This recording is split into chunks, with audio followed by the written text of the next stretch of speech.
즉답형 1번 답변 드리겠습니다. 권교사의 문제점 두 가지와 권교사에게 요구되는 교직 태도 두 가지를 말씀드리겠습니다. 권교사의 첫 번째 문제점은 특정 학년에 대해 편견을 가지고 있는 것입니다. 제시문에 따르면 권교사는 5학년 학생들은 말을 듣지 않아 맡기 싫었는데 3학년 학생은 맡아서 기뻤다는 모습을 보이고 있습니다. 이때 권교사에게 요구되는 교직 태도는 객관적인 태도입니다.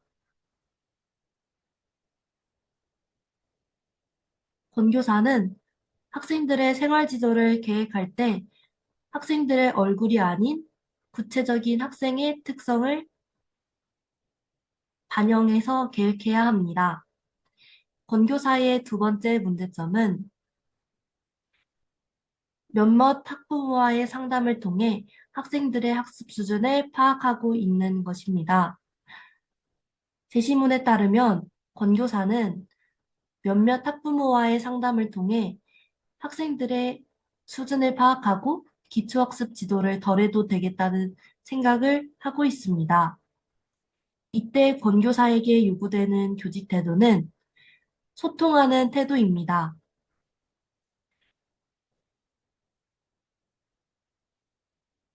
학생들의 학습 수준을 파악할 때는 몇몇 학부모와의 상담이 아닌 전체 학부모와의 상담을 통해 학생, 전체 학생들의 학습 수준을 파악해야 합니다. 구체적으로 학부모 상담 운영 주간을 활용할 수 있습니다. 이상입니다. 자, 그러면 여기 보세요, 선생님. 지금 선생님이 지금 특정 학년에 대한 편견을 가지고 있다. 네, 자, 이거는 뭐 괜찮아요. 솔직히 잘 잡으셨어요. 제시문을 뭐 그냥 학생들이 뭐 3학년, 5학년, 이거는 나쁘지 않았어요. 근데 다만, 열 객관적인 태도를 하실 때 선생님이 지금 뭐라 말씀하셨냐면은 학생의 얼굴을 보는 게 아니라 그거를 하셨죠. 네, 여기 지금 보시면 학년을 지적했는데 왜 여기 구체화 기대 효과에서는 왜 학생 얼굴을 파악한다. 얼굴 가지고 한다. 이거를 언급을 왜 하셨을까요? 이 부분이 분명히 잘못됐죠. 네. 자, 그리고 여기서는 또 선생님이 또 나오는 그게 뭐냐면은 구체적인 해결 방안이 지금 결여가 됐습니다. 아, 네. 자, 어차피 여기 보면은 사실 두 문장 구조예요. 선생님 지금 사용하신 구조가 문제점, 그 다음에 제시문, 그 다음에 태도, 기대 효과. 이렇게 네 문장으로 하셨을 건데, 지금 이 네 문장으로 할 것 같으면 모든 문장이 다 구체화가 돼 있어요. 그러면 여기 보세요. 구체적인 방안이 어떤 게 필요하냐? 그럼 이제 개별 특성을 파악한다라고 하셨잖아요. 개별 특성을 파악하셨다라고 하시면은 학생의 개별 특성을 파악해가지고 가는 게 어떤 게 있을까요?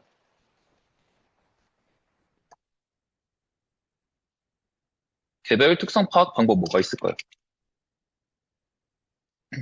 개별 상담입니다. 그쵸, 개별 상담이죠. 지금 즉답형을 잘하는 방법은 뭐냐면은 전에도 제가 영상으로 언급한 적 있지만 우리가 이런 문장 구조가 내재화가 돼 있어야 하고 그리고 우리가 생각해야 하는 거는 키워드밖에 없어요. 키워드밖에 없는데 그러면 우리가 이 문제점 제시문 그 다음에 태도 그리고 기대 효과 이거를 하실 것 같으면 저였으면 어떻게 가냐? 권교사의 문제점은 특정 학년에 대한 편견이 있다는 점입니다. 제시문에 따르면 권교사는 5학년 학생들을 맡을 때는 힘들었지만 3학년 학생들을 맡게 되어 생활 지도를 별로 할 게 없어서 좋다라고 이야기하고 있습니다. 이에 권교사에게 필요한 조직 태도는 객관적인 태도입니다. 학생들에게 상담을 하거나 혹은 관찰일지를 작성하여 학생들의 개별 특성을 파악한 후 이를 바탕으로 한 지도를 한다면 더욱더 맞춤형 지도를 제공할 수 있을 것입니다. 이렇게 네 문장으로 할 수가 있죠. 그 네 문장으로 모든 것을 다 승부를 보고 하려면은 모든 게 다 구체화가 되어 하는 거예요. 그럼 선생님 거를 살려보자면은 지금 방금 전에 한 거는 객관적인 그 특정 학년에 대한 편견을 가지는 것입니다. 이렇게 했죠. 객관적인 태도입니다. 그러면 이때 어떻게 하냐면 선생님 방금 전에 이야기했던 이제 얼굴을 보고 판단한 게 아니라 그런 부연 문장은 수식어는 싹 다 삭제를 하는 거예요. 그러면은 개별 상담을 통해 학생들의 특성을 파악하고 개별 특성을 파악하고 이를 바탕으로 맞춤형 지도를 실시한다면 더욱더 원활한 지도가 이루어질 것입니다. 이런 식으로. 이해가 가시나요? 네, 자, 그리고 두 번째. 그럼 선생님 보세요. 지금 몇몇 학부모와의 상담을 통해 학습 수준을 파악한다. 이거 문제점 잡으셨어요? 자, 그러면 소통. 그러면 이제 선생님 이거는 나쁘지 않습니다. 자, 일부 학부와의 상담을 통해 학습 수준을 파악한다. 그러면 이제 선생님 뒤집으셔가지고 지금 전체 학부모를 상담해서 파악한다. 이거 나쁘지 않은데 조금 더, 조금 더 다듬자면은 어떻게 할 수 있냐?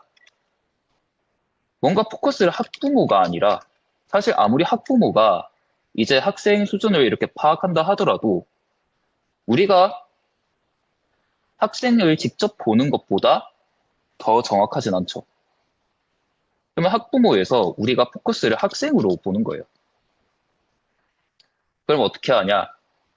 이제 이거를 소통하는 태도보다는 일단 우리가 해결 방안을 예를 들면은 진단 평가를 통해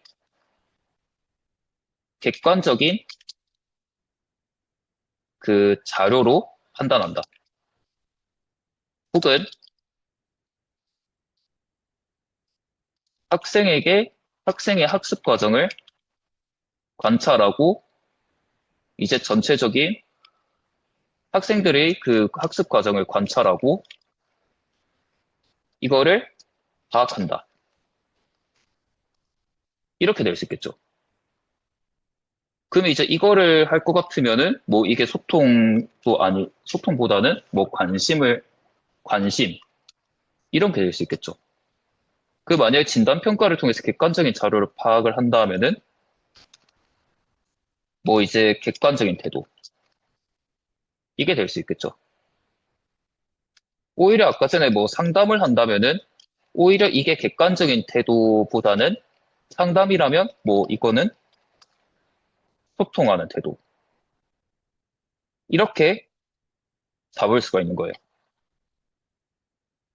자, 그럼 이거를 우리가 잡아본다면 저는 어떻게 할 것 같냐? 일단 학생들 학습 과정을 관찰한다. 이걸로 한번 가보겠습니다. 둘째, 공교사는 일부 학부모와의 상담을 통해 전체 학습 수준을 단정 짓고 있습니다.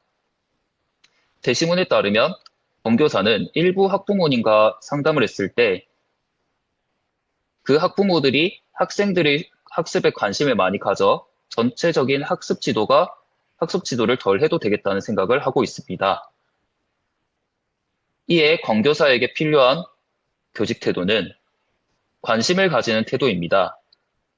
학습 과정을 수시로 관찰하고 학생들의 학습 과정을 수시로 관찰하고 이에 대해서 학습자의 수준을 파악을 한다면 더욱더 정확하게 전체 학습 수준을 파악하고 맞춤형 지도를 할 수 있을 것입니다. 이런 식으로 될 거예요. 자, 이렇게 보면은 이제 저 같은 경우에는 해결 방안 이런 키워드를 떠올린다면 자연스럽게 관심 같은 이런 인성적 차질 혹은 교직 태도랑 연결이 많이 되죠. 그래서 우리가 지금 뭔가를 외워서 하는 게 아니라 제시문에 근거해가지고 해결 방안을 떠올리고 이거를 이제 교직 태도나 인성적 자질로 연결시키는 거예요. 여기에 대해서 혹시 질문 있으신가요? 그러면 앞으로 뭔가 인성적 자질이나 태도를 생각할 때는 해결 방안을 먼저 생각하고, 그 다음 태도를 뽑아내자는 네, 말씀. 맞아요. 무조건 여기 인성적 자질 같은 경우에도 네. 인성적 자질이 이게 별도가 아니에요. 이게 보면은 전체적으로 해결 방안에 다 연결이 돼요. 왜냐하면은 해결 방안이나 인성적 자질이나 결국엔 다 어떠냐면은 문제점을 해결하기 위해 가져야 하는 것, 혹은 문제점을 해결하기 위해 실시해야 하는 것. 본질이 똑같기 때문이에요. 둘 다 문제를 해결하는 데 도움을 줘야 한다. 이거기 때문에 이렇게 해결 방안이랑 연결을 짓는다면은 우리가 굳이 뭔가 측면을 나누거나 그 다음에 또 그냥 겹치는 대참사를 방지할 수 있죠. 그래서 저는 이런 방법을 저는 적극적으로 권장을 합니다. 더 궁금하신 점은요? 그러면 반대로 구체적인 해결 방안, 이렇게 그것, 해결 방안이 조건이라면 그 이유는 마인드 변화잖아요. 그럼 인성적 네. 자질이랑 또 연결해서 또 해도 되는 건가요? 자, 근데 이때 주의하셔야 할 게 있어요. 대부분은 이제 마인드 변화를 이야기할 수 있지만 대부분은 마인드 변화랑 연결이 돼요. 근데 때로는 예외 사항도 있어요. 그래서 저는 하는 그게 뭐냐면은 권장하는 바는 일단 최종 지향점을 떠올려라. 그리고 이 최종 지향점이랑 이유가 겹치는지 이거를 끊임없이 따져라요. 그래서 사실 이거랑 겹치지 않는다면은 우리가 그래도 이유를 좀 유연하게 가져갈 수 있죠. 그 보세요. 지금 방금 같은 경우에 자 이거 예시를 들 수 있죠. 자 벚꽃 그 예시 있죠. 이게 보면 밝은 옷 입는다.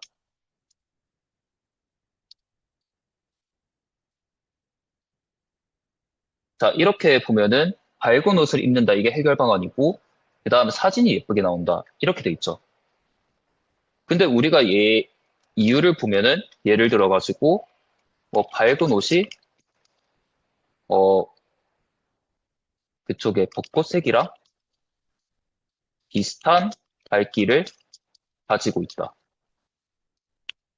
자 이거는 우리가 마인드 변화 아니죠. 네. 이런 류처럼 이제 비슷하게 적용될 수 있는 거예요. 그래서 뭐 대부분 제가 결론부터 말씀드리면은 일단 이유가 대부분은 마인드 변화랑 연결하면은 가능해요. 어, 자기 자신의 문제점을 기도 방법을 모른다. 그러면 이게 성찰일지 쓴다. 이렇게 성찰 되죠? 근데 보면은 성찰, 그 다음에 자신의 기도에 대해 객관적인 시선에서 본다. 잘못된 점 찾아 고친다. 자, 이거를 보시면은 심리가 아니죠. 뭐 크게 네. 보면은 마인드 변화라고 볼 수는 있겠지만 이게 얼핏 봤을 때는 아니죠. 이런 거 비슷한 게 나올 수가 있는 거예요. 그래서 제가 100% 마인드 변화랑 연결된다. 이거는 위험할 수 있다. 이렇게 말씀드려요.